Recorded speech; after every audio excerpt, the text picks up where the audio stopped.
اس کے شوہر عزیز سکندر نے ایک نظر بھی اس کے حسن پر ڈالنا گوارا نہیں کیا تھا۔ اس کی شادی کو 3 دن ہو چکے تھے۔ گاؤں کے تمام عورتیں اس کو دیکھ چکی تھیں۔ دیکھنے کا سلسلہ ختم ہو گیا۔ گاؤں میں زیادہ آبادی نہیں تھی۔ اس کا کسی چیز میں دل نہیں لگ رہا تھا۔ اسے سمجھ نہیں آ رہا تھا کہ وہ کیا کرے۔ 3 دن ہو گئے تھے۔ عزیز نے اب تک اس سے کوئی بات نہیں کی تھی۔ یہ بات گھر والوں نے بھی محسوس کی تھی۔ لاریب کو اپنی بے عزتی کا بہت احساس ہو رہا تھا، مگر وہ صابرین تھی اور چپ تھی۔ اسی انتظار میں تھی کہ عزیز کچھ بولے گا، لیکن جب اس نے کچھ نہیں بولا تو لاریب نے خود ہی ہمت کر کے پوچھ لیا، آپ مجھ سے ناراض ہیں کیا؟ مجھ سے غلطی ہو گئی کوئی؟ رات کو جب عزیز سونے کے لیے کمرے میں آیا تو لاریب نے اس سے پوچھا۔ یہ سوال پوچھنے کے لیے پتہ نہیں کتنے گھنٹے اس نے اپنے اندر ہمت پیدا کی تھی۔ بعد میں پہل کرتے ہوئے اس کی انا بھی مجروح ہوئی تھی، لیکن اب بات کرنی تو تھی۔ وہ سمجھتی تھی کہ بات کرو گے تو بات بنے گی۔ جو بھی تھا اس نے عزیز کو دل سے قبول کر لیا تھا اور اس کو اچھا بھی لگ رہا تھا۔ نہیں جی، آپ پڑھے لکھے لوگوں سے تو کوئی غلطی نہیں ہو سکتی۔ غلطی تو ہم جیسے جاہل گوار والوں سے ہوتی ہے جنہوں نے آپ سے رشتہ جوڑ لیا۔ میں تو ٹھہرا میڈک پاس، ایک گاؤں کا جاہل لڑکا۔ آپ جیسی زیادہ پڑھی لکھی اور زیادہ حسین لڑکی بھلا کیسے غلط ہو سکتی ہے؟ غلطی تو مجھ غریب کی ہے جس نے اپنی اوقات نہیں دیکھی پر آپ سے شادی کر لی۔ عزیز کے الفاظ تھے یا تیر جو اس کو زخمی کر گئے تھے۔ لاریب کو یاد آیا کہ تمام باتیں اس نے عزیز اور اس کے گھر والوں کے بارے میں شادی سے پہلے کہی تھی، لیکن عزیز تک یہ تمام باتیں پہنچانے والا خرچہ کون تھا؟ لاریب نے سوچا اور بے حد پریشان ہو گئی۔ ہاں، اس نے یہ سب شروع میں کہا تھا، اس کا ری ایکشن نیچر تھا، لیکن وہ کبھی بھی نہیں چاہتی تھی کہ عزیز تک یہ ساری باتیں پہنچے۔ اس کو تو یہ یاد آیا کہ اس نے اپنی ماں سے یہ بات کہی تھی تو اس کی کچھ رشتہ دار خواتین بھی اس وقت گھر پر موجود تھی۔ انہی میں سے کسی خواتین نے یہاں کی ساری باتیں عزیز کے سامنے کہی ہوں گی۔ لاریب کا دل ایک دم بجھ گیا۔ اس کا گھر بسنے سے پہلے بکھر گیا تھا۔ کوئی بھی شخص شادی سے پہلے اپنے ہونے والی بیوی کے اس طرح کے الفاظ سن لے تو ضرور اس کو بہت برا لگے گا۔ عزیز صحیح کہہ رہا تھا، اس کو واقعی بہت دکھ ہوا تھا۔ ضرور، لاریب نے دل میں سوچا۔ وہ آگے سے عزیز سے کوئی جواب نہیں دے سکی۔ عزیز کروٹ لے کر سونے کی کوشش کرنے لگا۔ لاریب کا دل اتنا برا ہو گیا کہ اس کو سمجھ میں نہیں آ رہا تھا کہ وہ کیا کرے۔ عزیز کو منائے کیسے؟ اپنی صفائی پیش کرے؟ زیادہ دیر کرنے سے بہتر ہے کہ ابھی ان کو منا لوں۔ لاریب نے دل میں سوچا اور ایک بار پھر سے ہمت کی۔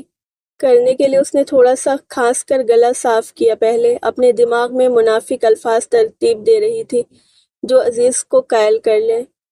میں نے ایسا کچھ نہیں کہا، یقیناً آپ کو کوئی غلط فہمی ہوئی ہے۔ میں نے تو بس امی سے اتنا کہا تھا کہ میں گریجویٹ ہوں تو میرا شوہر بھی گریجویٹ ہونا چاہیے۔ اس بات کا یہ ہرگز مطلب نہیں تھا کہ میں آپ کو یا آپ کے گھر والوں میں سے کسی کو جاہل کہہ رہی ہوں۔ میرا وہ مطلب نہیں تھا۔ جس نے بھی آپ کو یہ بات کہی ہے اس نے میری بات کو غلط رنگ دے کر آپ تک پہنچایا ہے۔ میں شادی سے بہت مطمئن ہوں۔ مجھے کسی سے کوئی شکوہ نہیں ہے۔ لاریب کہہ کر خاموش ہو گیا اور عزیز کے جواب کا انتظار کرنے لگی۔ اس کا دل بہت زوروں سے رو رہا تھا، پتہ نہیں آگے کیا جواب آئے گا۔ بات جس انداز میں کہی جائے لیکن اس کا مطلب یہی نکلتا ہے کہ میں کم پڑھا لکھا ہوں، گریجویٹ نہیں ہوں، آپ کی طرح آپ کے لائق نہیں ہوں۔ عزیز نے رخ دوسری طرف کیے ہوئے جواب دیا، اس کی طرف دیکھا بھی نہیں۔ لاریب کا دل مزید برا ہو گیا۔ اس کو سمجھ نہیں آ رہا تھا کہ اب وہ کیا کہے۔ اس کے دل سے ان عورتوں کے لیے بد دعائیں نکل رہی تھی جس نے عزیز سے کہا تھا، یہ بات پہنچائی تھی۔ لاریب نے سوچا تھا کہ وہ نخرے کرے گی، اس کا شوہر اس سے کم تر ہوگا، اس کے آگے جی حضوری کرے گا، لیکن یہاں تو گنگا ہی الٹی بہہ رہی تھی۔ لاریب نے پھر بات شروع کرنی چاہی۔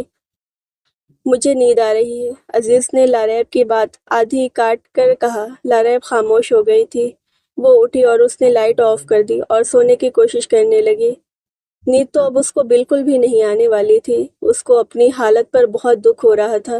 اس کو یقین نہیں آ رہا تھا کہ اس کو عزیز سے 3 دن میں ہی اتنی زیادہ محبت ہو گئی ہے۔ انسان کیا سوچتا ہے اور کیا ہو جاتا ہے۔ وہ اتنی حسین ہمیشہ اس کو لگتا تھا کہ اس کا شوہر اس کے ہو کے رہے گا، جو بھی اس کا شوہر بنے گا اس کے نخرے اٹھائے گا۔ اس نے کبھی خواب میں بھی نہیں سوچا تھا کہ اس کا شوہر اس کی طرف دیکھنا بھی گوارا نہیں کرے گا۔ عزیز کی عزت نفس مجروح ہوئی تھی۔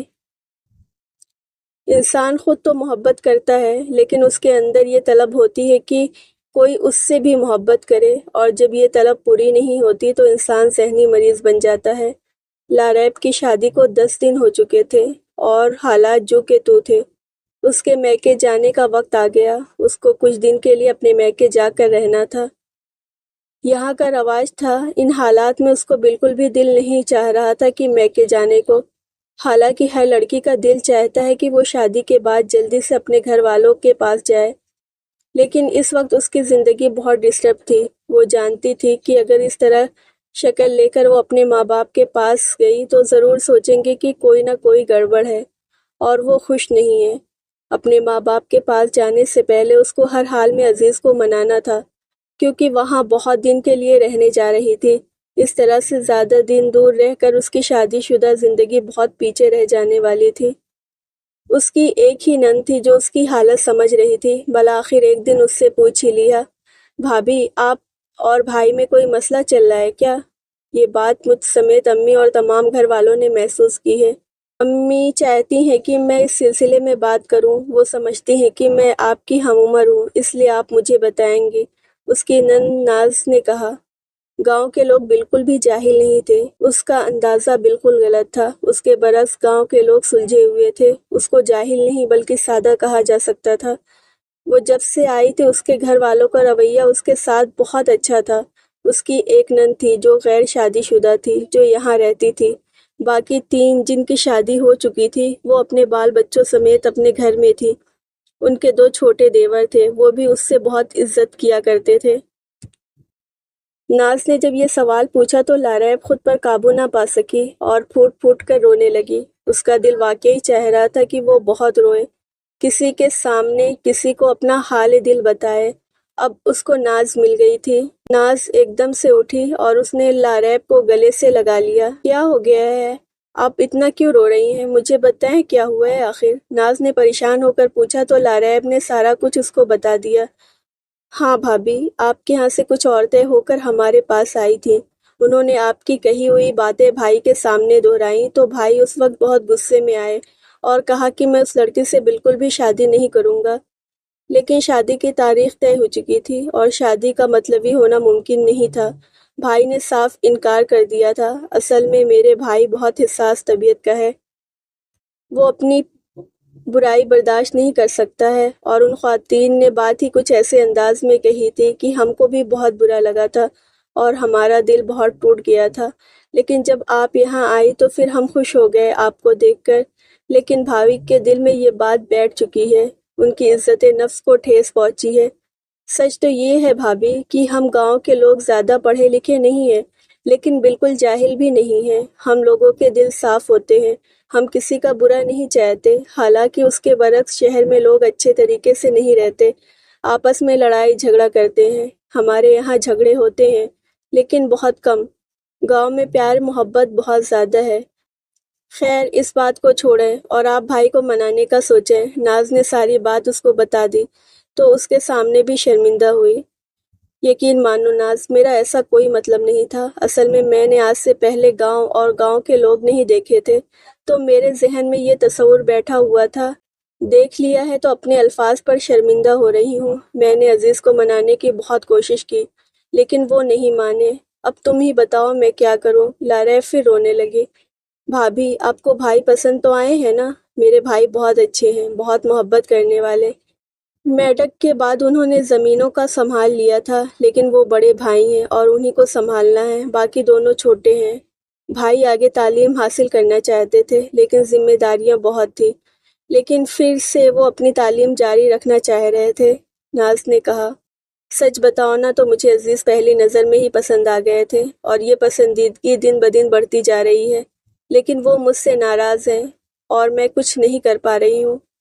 لیکن بھابھی، آپ کو ہمت کرنی ہوگی، آپ ہیں جو انہیں منا سکتی ہیں، ہم میں سے کوئی بھی نہیں کر سکتا ہے۔